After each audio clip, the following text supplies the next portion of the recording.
All right, Casey. What's up? Hey. All right, so let me see if I get this straight about what we're talking about today, okay? Okay. All right, so basically God, he's out there and he gets a little sensitive. So he tells all the Israelites to back the fuck up, especially Corey and Abercrombie. And Corey and Abercrombie have a friend. For some reason, they have pissed God off. And so they're like, if anybody takes a step around these motherfuckers, I will kill you. And then for some reason, God opens up a sarlacc pit underneath them and like kills the three, Corey and Abercrombie and the friend. And so then we can call the friend Fitch. Fitch, Abercrombie and Fitch. Yes. And Corey. Yes. God created a sarlacc pit underneath them and swallowed them up whole, and then made the other Israelites bang out a coffin lid to which for some reason, only Aaron could come and burn incense over it in support of God. I don't know why he's so picky about our Aaron, but you know, after that, God ordered all 12 tribes to pick. God ordered all 12 tribes to write their names on their dicks. And then, by the morning, Aaron was the only one that grew a set of nuts. So, he was the one that was going to be getting all the tithe money. And then, he's actually got to give some of the tithe money to God, but the rest of it he gets to keep, 90%. So, and then that's what we're talking about today. Is that pretty legit? It's closer than usual. Yes. Next time I gotta work harder on getting farther away from it. Well, I mean, you fucked up their names. They definitely don't write names on dicks, but they write names on sticks, and since it rhymes, we'll give you a point. No. Technically, they're rods. Technically, they're staffs. They're rods. Staffs. His rod is gonna bud and grow nuts. Almonds. Nuts.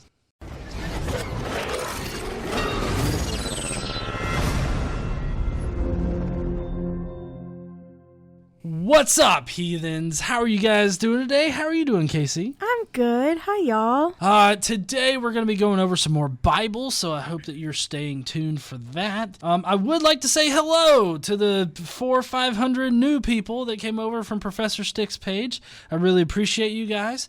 I hope that you enjoy your time here on the GE page. So, yeah. Yeah. Let's get into it. What are we starting off with? I know God's pissy because God's always fucking pissy, and the Jews are bitching because Jews are always bitching. Basically, now that the Israelites know that they are essentially condemned to the desert for the rest of their lives, right? They're never going to make it to the land of milk and honey. We talked about that last week. Yeah, you got to have that milk and honey in your coffee in the morning. Otherwise, you will bitch. Maybe that's why the Jews bitch all the time. They don't have their milk or their honey to put in their coffee in the morning. Are you talking about that because I'm drinking coffee? No, I'm just talking about it because who the fuck just eats milk and honey other than if you're pairing it with coffee? It's a metaphor. Or cereal. You'd eat cereal with milk. But and not honey. No, you would not put honey. Honey oats of Jews. Okay, so just ignore him. The Israelites, they're clearly upset about the circumstances, right? Because they left Egypt thinking that they were going to go to this promised land, and now they know that they're never going to be there. So some of the Israelite people decide to gather and challenge Moses and Aaron's leadership, right? So we have Korah, who is a son of Levi, and then a couple sons of the tribe of Reuben. We've got Dathan and Abiram.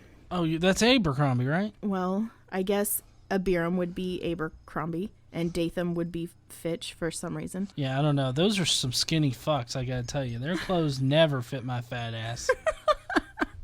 They're also way overpriced. Do they even have Abercrombie and Fitch anymore? Does that even exist? I don't know. Probably. There's pretentious people out there. Maybe some people just like what their clothes are like. Maybe. I just can't justify spending that much money on clothes. Yeah, I can't either. Normally, the most I'll spend on like a t-shirt is like $25, and that's... that would have to be like one of the customized ones from like my friends that I'm actually wanting to support. Okay. Anyway. So they become insolent. These three gather together and they grumble and piss and moan. And then they gather people around them to rise up against Moses. So these people go as a group and they tell Moses and Aaron, you have gone too far. The whole community is holy, every one of them, and the Lord is with them. Why do you set yourselves above the Lord's assembly? Well, Moses hears this and falls face down. I don't get what it is with people falling face down. This happens quite a bit and it's awkward. I can't imagine what I would do if I was sitting there talking to somebody and said something they didn't like and they just threw themselves on the ground, face in the dirt, like having themselves a hissy fit. Well, I mean, we experience that every couple of weekends, don't we? Sometimes, yeah, but he's 8. Well, yeah, he is 8. These are grown-ass adult people. Yeah, these are grown-ass men. They are. Okay. They are. So he fell face down and said to Korah and his followers, in the morning, the Lord will show who belongs to him and who is holy. And he will have that person show who belongs to him and who is holy. And I just read that line twice. Well, yeah, I do have to be honest. In our pre-study meeting here, I mean, I did kind of like get really confused with the names because, I mean, they have these fucking long names and we can't have just simple goddamn names like Corey. Abercrombie's not so simple, but I mean, that was more to make fun of the name. But, you know, you have Dan. I do have Dan. I wish more of them would be like Dan, Steve, and like, I don't know, Tyler or something like that. Like that would, those aren't traditional Jew names, but you know, it would be nice to have some kind of condensed one so that I could actually keep it up in my mind. That way, by the time that I'm like trying to figure out what the actual story is, I'm still like, wait, fuck, is it Abercrombie or is it Abernathy? Which one the fuck is it? Well, it's Abiram. See? Mm-hmm. So... Anyway, in the morning, the Lord will show who belongs to him and who is holy, and he will have that person come near him. The man he chooses will cause to come near him. I don't know what that means. The man he chooses, he will cause to come near him. You, Korah, and all your followers are to do this. Take censers, which if you don't remember from last time, censers are the little bronze things, I guess. I don't know really. These little bronze things that you put incense and fire in so you can blow incense smoke all over people and choke them to death. So he tells them, take censers and tomorrow put fire and incense in them before the Lord. The man the Lord chooses will be the one who is holy. You Levites have gone too far. So wait a second. So before he puts the Levites in charge of like the church and everything like that, now the Levites have gone too far and he's taken away that thing? Well, so no, the Levites weren't priests. Aaron and his sons are the priests. Okay. The Levites are basically there to assist Aaron and his sons. So it's kind of like a hierarchy. You have Moses, then you have Aaron and his sons, then you have the Levites, and then you have the rest of the tribes of Israel. Okay. But the Levites have gone way too fucking far. Well, yeah, because now they want to be the priests. They're basically saying Aaron and Moses aren't holier than anybody else. And of course, God has said time and time again that Moses is his man, and if he can't do it, no one can. Look, last time I checked, the Levites were not covered in God's glory, which, as we all know, is a code word for cock and balls. Okay? God has had his cock and balls on both Aaron and Moses from day one. So I don't want to hear shit, Levites. Right. Well, that's basically what Moses is saying. I've got God's balls in my mouth. Y'all fucking shut up, is what he's saying. Well, kind of, yeah. See, I love it when I say some ridiculous shit and she has to agree.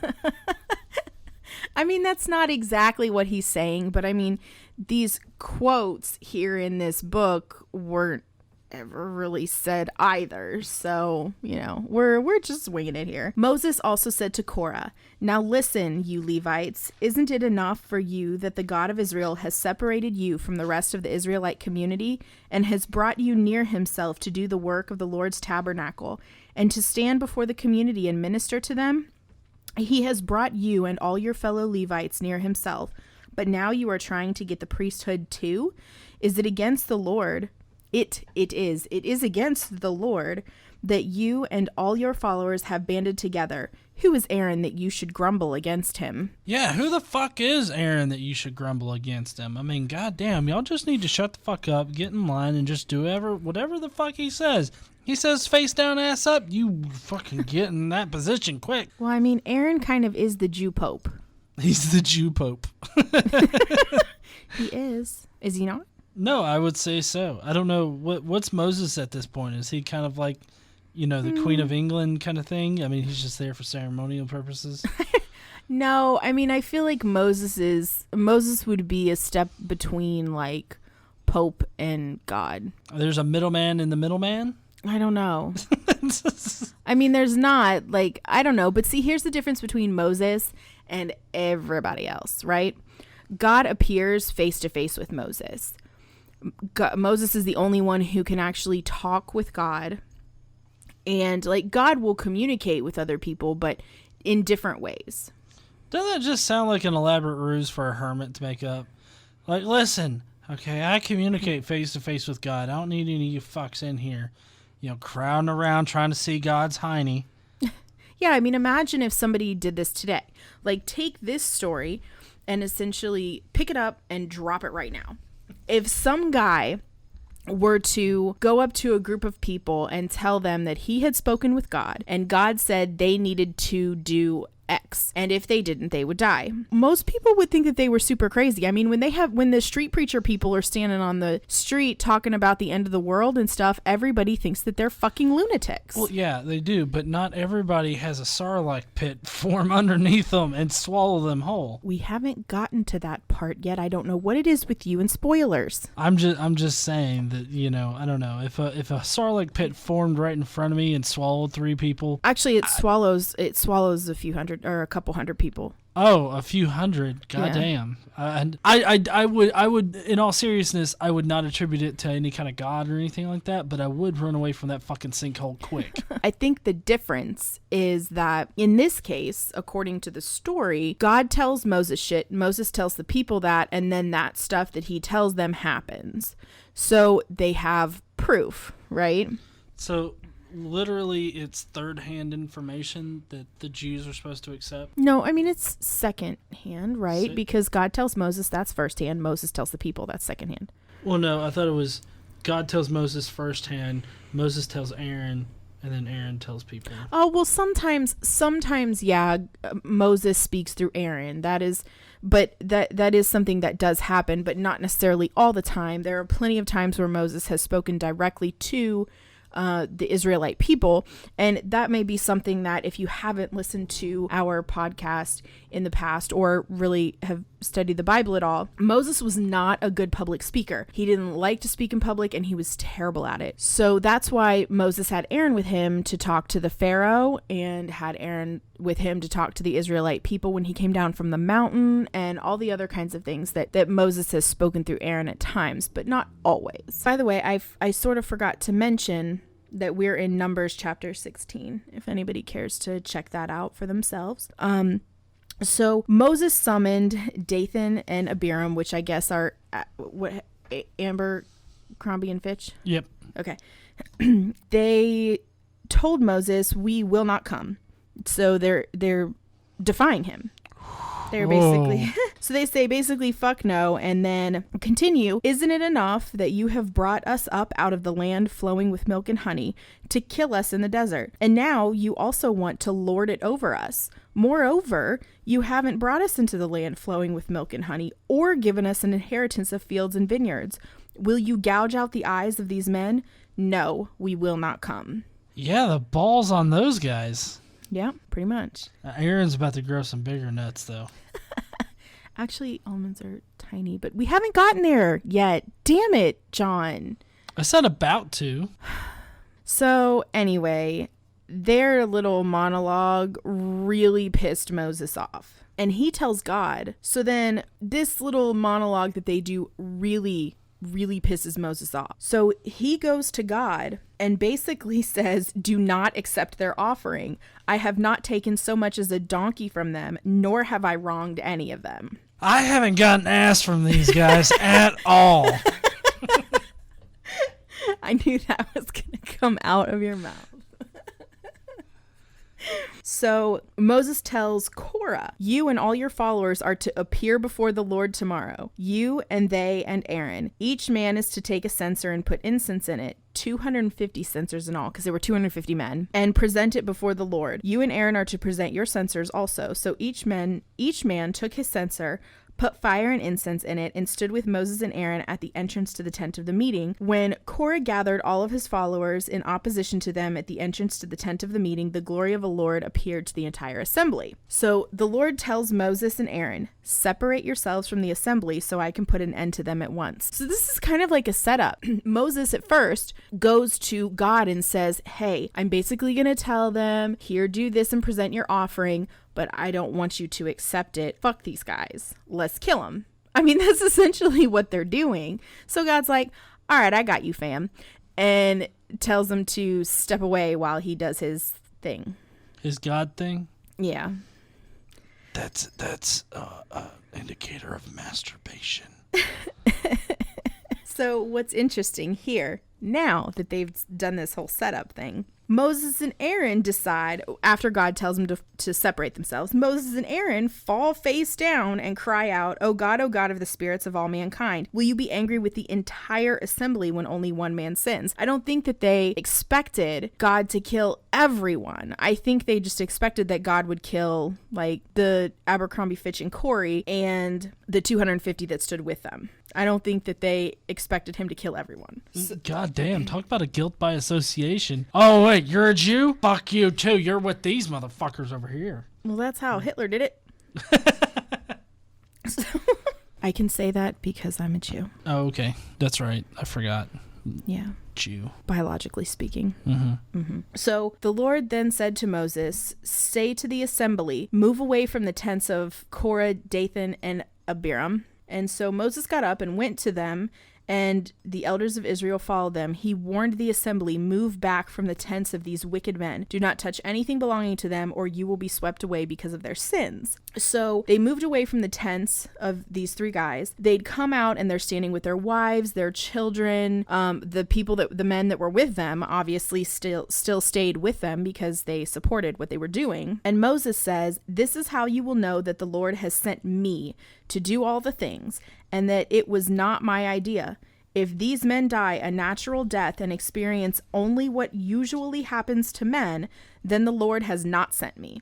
But if the Lord brings about something totally new, and the earth opens up its mouth and swallows them with everything that belongs to them, and they go down alive into the grave, then you will know that these men have treated the Lord with contempt. So Moses is not becoming a prophet. He's reading his 8-ball this morning. Right. And the 8-ball said, the fucks shall die by sarlacc. So, as soon as Moses finished saying all of this, the ground under the three and their families and their shit and their followers opened up, split apart, and swallowed them with their households and all of their men, all their possessions. They went down alive into the grave with everything they owned. The earth closed over them, and they perished and were gone from the community. At their cries, the Israelites around them fled, shouting, the earth is going to swallow us too. And fire came out from the Lord and consumed the 250 men who were offering the incense. Oh, so the 250 men, they didn't die by being swallowed.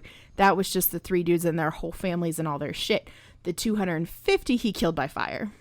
Of course. That is God's, like, go-to weapon for, like, anything, whether it be using the wrong fucking incense or standing with people that are defying you.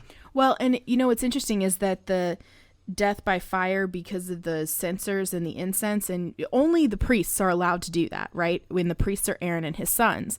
So these 250 men had censers with incense and the temple fire, and they weren't Aaron or his sons. And if you remember correctly, he even killed 2 of Aaron's sons because they used the wrong fire in a censer. Right. God don't give a fuck. You gotta do as God says, or else you're gonna get fireballs shoved up your ass. I mean, it's right there in the fine print. All you gotta do is read it. Yep. I mean, it's just the regular print. Yeah, not even fine print. Regular fucking, it's big and bold. It should be carved on those goddamn stones is what it should have been by God's lightning dick. Yeah. Those would have had to have been very big stones. Mountains to get all of the information that God supposedly gave Moses on the mountain. Because it wasn't just the 10, Well, right. It was a lot more than that, but I mean, they could only fit 10 on. Well, the rocks. 10 are like the primary deals, and then there's over 600 more. So God tells Moses, tell one of the other sons of Aaron to take the censers out of the smoldering remains and scatter the coals some distance away, for the censers are holy.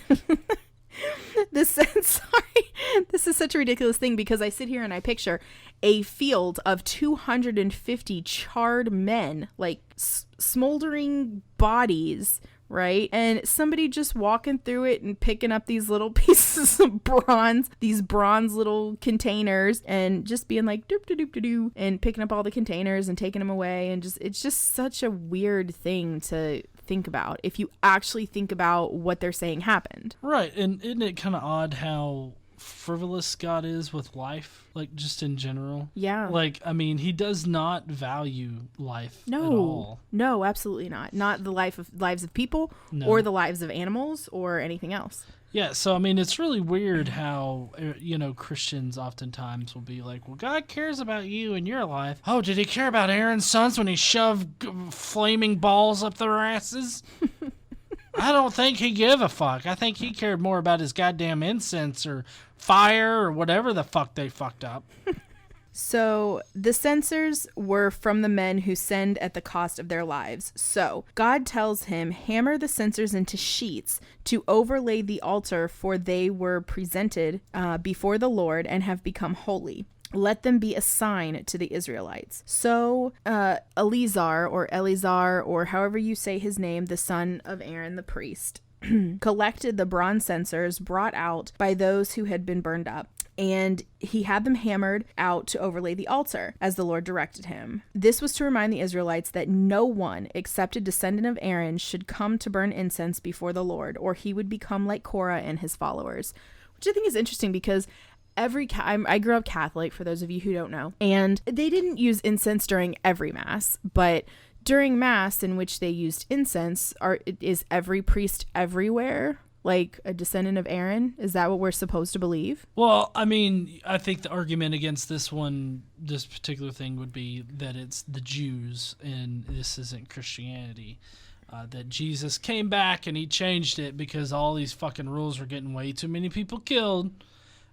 Well, so what I guess what I want to know here is, which rules are they supposed to follow? Like, was there a checklist between Judaism and Christianity where Jesus was like, okay, yeah, you're still going to follow no homo, right? But you don't have to worry about this whole incense thing.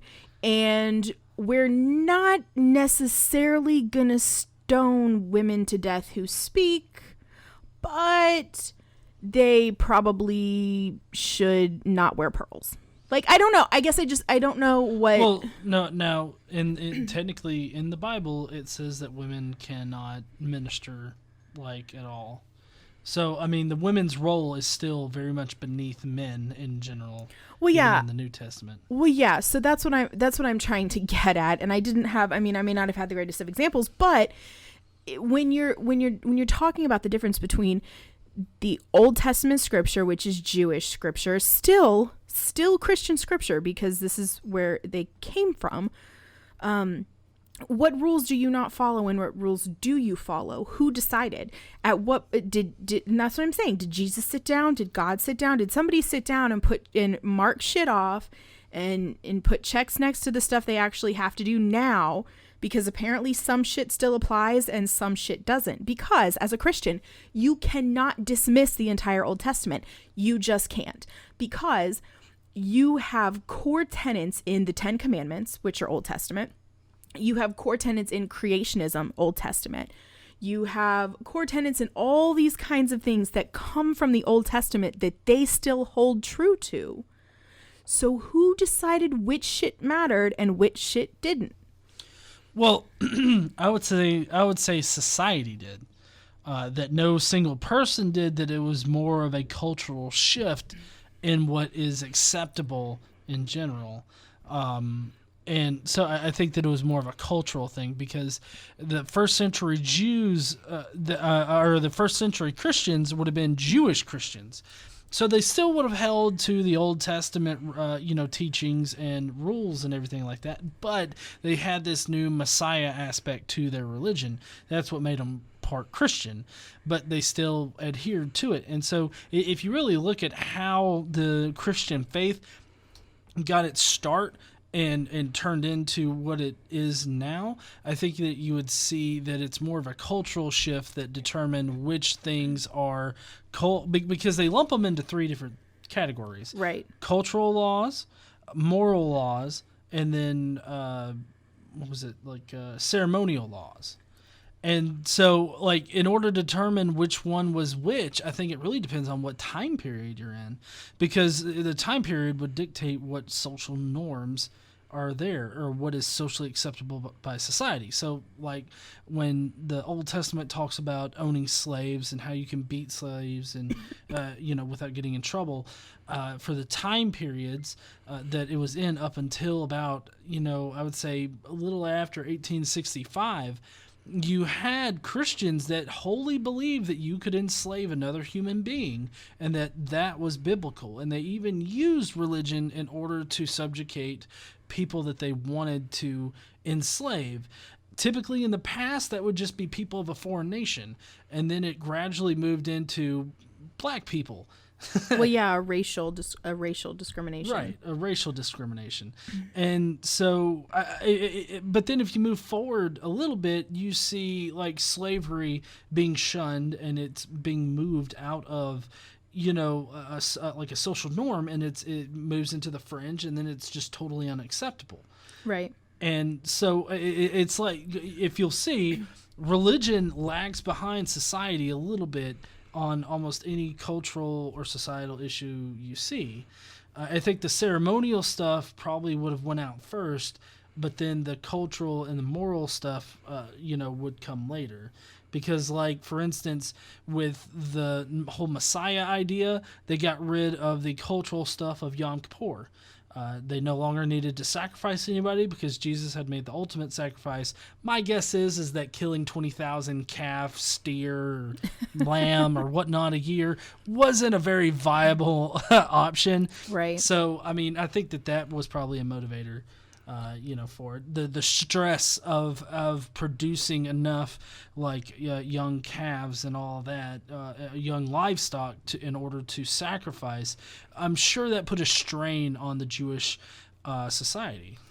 Well, and that just further supports the fact that this book, the rules, the whole structure of religion, Judaism, Christianity, if you can move from one time period gradually into another and your rules change and you have to justify those changes, right? It can't just be like, oh, well, we're just not going to do that anymore, right? There needs to be a justification. Oftentimes they do not have a justification other than it's not socially acceptable. Not being socially acceptable does not change the fact that these are your God's laws and you are not following them. Not to mention that you're not following them and he's not killing you. So none of this adds up in the grand scheme of things when it comes to the whole idea that this is God's holy book. It's been manipulated time and time again, translated time and time again. It has some Bibles have some books and other Bibles have other books, and there is no general consensus on what the Word of God is, yet it is the same God and the same scripture. It's just what they're choosing to follow or to not follow for what makes them comfortable. I agree. We really got off on some crazy shit. Yes, let's get back to this crazy sarlacc story. Okay. So the next day, the whole Israelite community. Sorry, I'm gonna take you back just a second because we had that whole spiel there. We are just now where Aaron's son had the censers hammered out and placed over the altar where all of the 250 people were burned to death, right? Okay. So the next day, the whole Israelite community grumbled against Moses and Aaron because apparently they didn't fucking learn, right? You have killed the Lord's people, they said. But when the assembly gathered in opposition to Moses and Aaron and turned toward the tent of the meeting, suddenly the cloud covered it, and the glory of the Lord appeared. Then Moses and Aaron went to the front of the tent of the meeting, and the Lord said to Moses, "Get away from this assembly so I can put an end to them all at once." So again, he's trying to kill everybody again. Why is he wanting to kill his chosen people so much? I don't know, but this happens constantly. It seems like he jumps at the chance to fucking kill his congregants. Like, I don't understand. It's like, Billy over there twinkled his left toe. Fucking kill him. Where's my fireballs at? Well, I mean, this is his first reaction to like everything. Kill everybody. He has tried to kill the entire Israelite community so many times. He killed everybody on earth, right? In the great flood, and only saved Noah and his people. He kills people en masse all the time. Don't forget, he almost, like, for literally no reason or a mysterious reason, almost killed Moses on his way to Egypt, thereby circumventing this whole fucking thing. But luckily his wife thought quickly and circumcised one of their sons and threw the foreskin at his feet. So, I mean, luckily she thought of that. Yeah, that was quick thinking on her part. Yeah. So what do you think Moses and Aaron do now? God says he's going to kill everybody. Get away from them so I can put it into them all at once. What do you think they do? I think they tell him, "Yo, God, that's not fucking right. You shouldn't do that, or else nobody will worship you." No, actually, kind of not really. Oh, fuck. They fell face down. They went face down, ass up. Yes. They were ready to get pounded by him. Yes. Get renamed Israel. So they fell face down. Then Moses said to Aaron, "Take your censer and put incense in it, along with fire from the altar, and hurry to the assembly to make an atonement for them. Wrath has come out from the Lord, and the plague has started." So Aaron did as Moses said and ran into the midst of the assembly. The plague had already started among the people, but Aaron offered the incense that made atonement for them. He stood between the living and the dead, and the plague stopped. But 14,700 people died from the plague, in addition to those who had died because of Korah. Then Aaron returned to Moses at the entrance to the tent of the meeting, for the plague had stopped. Oh, so he just gave him the plague. Well, yeah. So Aaron managed to save the living, right? He saved the rest. He stopped the plague by what he did, but in the meantime, almost 15,000 people died. Again, how does God value life? I don't see how he values life. I mean, he would give them the plague for like literally nothing, and yeah. I mean, he does it quickly, obviously. Oh yeah, he throws a fucking tantrum and it's like, chum, and like you die. We need like a sound effect for God killing people. What, the scream of 1,000 people? Is that what it is? The screams of 15,000 people. So the Lord says to Moses, "Speak to the Israelites and get 12 staffs from them." This is the call. This is where God calls for rods, right? One from each leader of each of the ancestral tribes. So what they have to do with these rods is the leader of the ancestral tribe has to write their name on the rod. So like on the tribe of Levite, Aaron's name would be, or on the tribe of Levi, Aaron's name would be on that rod, right? So Moses spoke to the Israelites, gave them 12 staffs, one for each of the leaders, and once they got them back, he told them, the staff belonging to, God told Moses, "The staff belonging to the man I choose will sprout, and I will rid myself of this constant grumbling against you by the Israelites." So that's what he tells Moses that he's going to do, how Moses is going to know which person he chooses, right? So the next day, the guys gave Moses the staffs. Moses went and put him in the tent of the meeting the tent of the testimony. Put him in the tent of the testimony. My bad. I should be killed with fireballs. Definitely ball shoved up your ass. That's just, no. So the next day, Moses entered the tent of the meeting. The next day. I can't get it together. It's all right. Collect yourself. So the next day, Moses entered the tent of the testimony and saw that Aaron's staff, which represented the house of Levi, had not only sprouted, but had budded, blossomed, and produced almonds. See? He grew shit on his dick, and then he grew some nuts. Yeah. I don't know why. I don't know why he had to grow stuff on his dick first, but I mean, at least he grew some balls. Fertilizer. Fertilizer? Well, you said he grew shit on his dick, and usually can't that be used for fertilizer? Yeah, I guess so. Yeah. Why? How do we get to these places? I don't know. It's the Bible. It says, hey, he wrote his name on his rod, and then a whole bunch of shit grew on it, and then he also sprouted some nuts. So therefore, Aaron grew balls. He grew himself a sack. I think this is you. Mm-hmm. You. Me? Yeah. Nobody else out here is thinking this? They probably are now that you told them to think about it. My job is done. So Moses brought out all the staffs from the Lord's presence to all of the Israelites. They looked at them, and each man took his own staff. The Lord said to Moses, "Put back Aaron's staff in front of the testimony to be kept as a sign to the rebellious. This will put an end to their grumbling against me, so that they will not die." Have this as a sign to the rebellious. You fucking do. If you fuck up, okay, I will grow nuts on a staff, and you will get fucked. Is what that's supposed to say. Like, oh shit, I don't want that up my ass. Right. So Moses did that, and the Israelites said to Moses, "We will die. We are lost. We are all lost. Anyone who even comes near the tabernacle of the Lord will die. Are we all going to die?" So the people still haven't fucking learned, right? Of course, to be fair, I would probably be scared. You know what I mean? Like, this guy is fucking scary. Well, yeah, when you have an all-powerful dictator that has no value for life, yeah, I'd be fucking scared too. Yeah. Like if I twinkled my right toe in the wrong light, I mean, who's to say that won't piss him off and he'll kill me just for whatever the fuck. Yeah. So now in Numbers chapter 18, that's where we're moving right now, the Lord tells Aaron, "You, your sons, and your father's family are to bear the responsibility for offenses against the sanctuary, and you and your sons alone are to bear the responsibilities for offenses against the priesthood. Bring your fellow Levites from your ancestral tribe to join you and assist you when you and your sons minister before the tent of the testimony. They are to be responsible to you and are to perform all of the duties of the tent, but they must not go near the furnishings of the sanctuary or the altar, or both they and you will die. They are to join you and be responsible for the care of the tent of the meeting, all the work at the tent, and no one else may come near where you are." So again, nobody's allowed near the special shit. And don't fucking sit on the couch. I'm reminded of that one Dave Chappelle skit where he's acting like what's his face? Rick James. Rick James, bitch. He's acting like Rick James, and he's on the couch, and he's just like, "Fuck your couch." Fuck your couch. He says the N-word Yeah, too, we're but not I gonna can't. say I that. can't repeat that, especially as a Southerner. Yeah.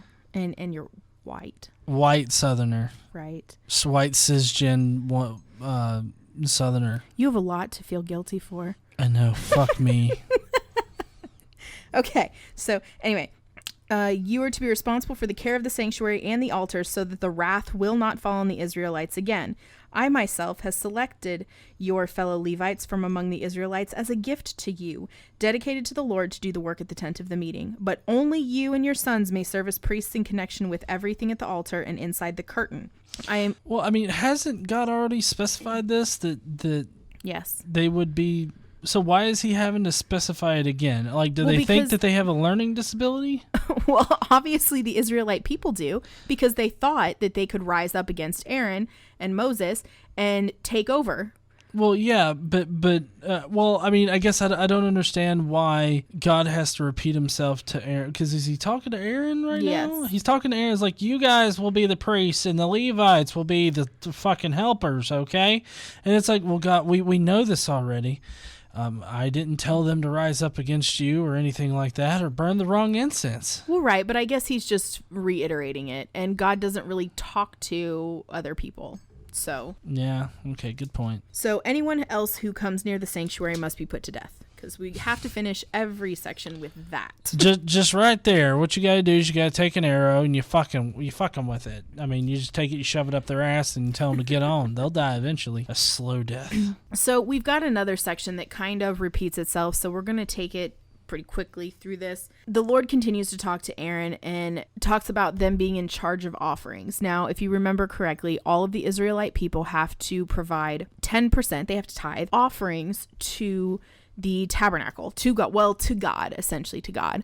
But Aaron and his sons get all of that, and then they have to take 10% and offer it to God, basically burn it. So they burn 1% of everything that the Israelite nation has every year, right? And the 9% that Aaron and his sons get to keep keeps them fed, keeps them clothed, keeps them housed, gives them money to do the things that they need to do. But there is a downside, I guess. I mean, if you had 9% of everything in the whole entire Israelite society, you would be way more well off than anybody else, right? However, they are not allowed to inherit the land. So when they finally are allowed into the promised land, Aaron and his sons may not inherit any land. Essentially, they can't have any share of it. The share in the inheritance is the tithing from the Israelites. Well, I don't know. This right here just feels like... Well, I mean, I don't know. I feel like this particular part right here is just a way to kind of to make something look like a negative when it's really, like this is how they really want it to be. Okay. Right. Let me specify. 'Cause like they're trying to spend like, oh, well, we can't inherit land, but we do get all your money. And that's what we get. But you see, here's the thing is that they probably, I mean, that technically they have to take care of God's palace or right. Temple, the fuck ever. Mm-hmm. I mean, they probably I'm sure they don't live out there with the common people. I'm sure no, they don't. They live at the temple. So I mean, yeah, they don't have land, but at the same time, they do have land. But they're painting it as a negative and trying to make it seem like, oh, well, we don't have land, but we do get your money. Well, and their livestock, right? Yeah. So they also tithe livestock and grain and all kinds of other stuff. So when they do that, this gives Aaron and his family all that they need to live, plus all of this money. And like it comes every single year. And then also on top of that, anytime that God decides that he needs anything for anything, he just tells the Israelite people, hey, you need to give me this, and they have to give it to him or they will die. So it's really a great setup for Aaron's family.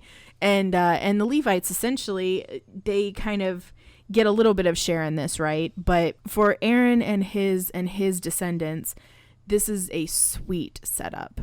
Yeah, I mean, it really is. So no inheritance among the Israelites.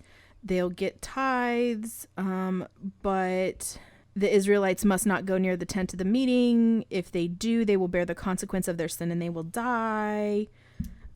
Okay, we've kind of already talked about all this. And this today's section ends with God telling Aaron to talk to the Levites. And he says, say to the Levites, when you present the best part. So the 1% that they give to God has to be the best part. So like the meat, if they're given livestock, they get to keep 9%. They get to keep 90%, right? They get to keep 90% of what they're given.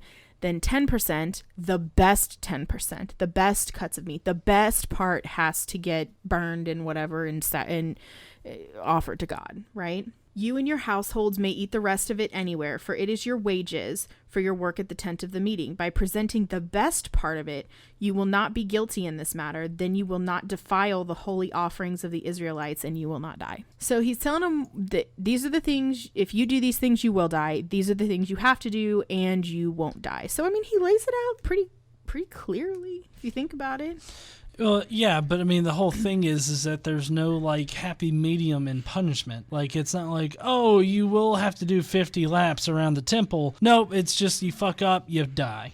I mean, this is like the worst game show ever.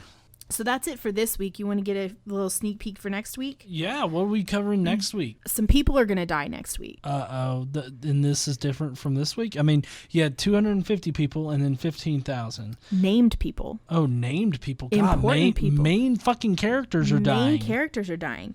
Do we remember? Is this The Walking Dead? That's not funny, even though I just...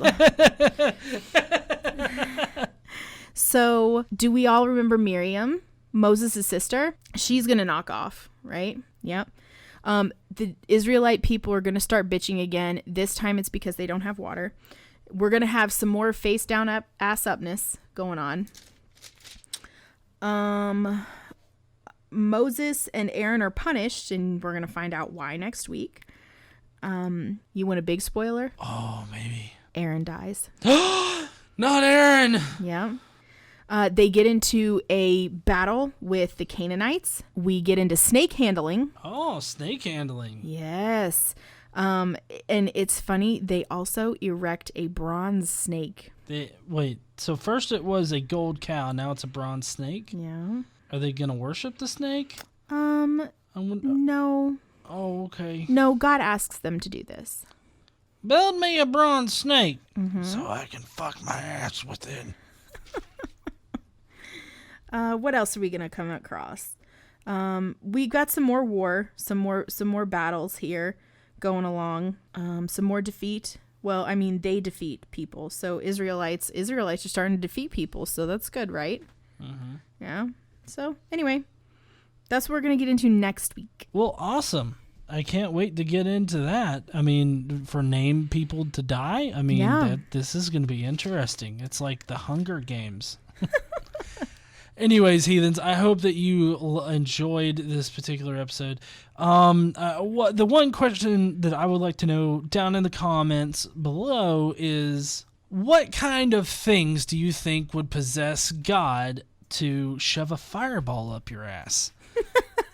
There are a lot of things to choose from. Well, yeah, I mean, in the Bible, we have the examples of using the wrong fire or, just doubting somebody or... standing too close to somebody else. Yeah, so I'm wanting to know down below what you think God would shove a fireball up a guy's ass for.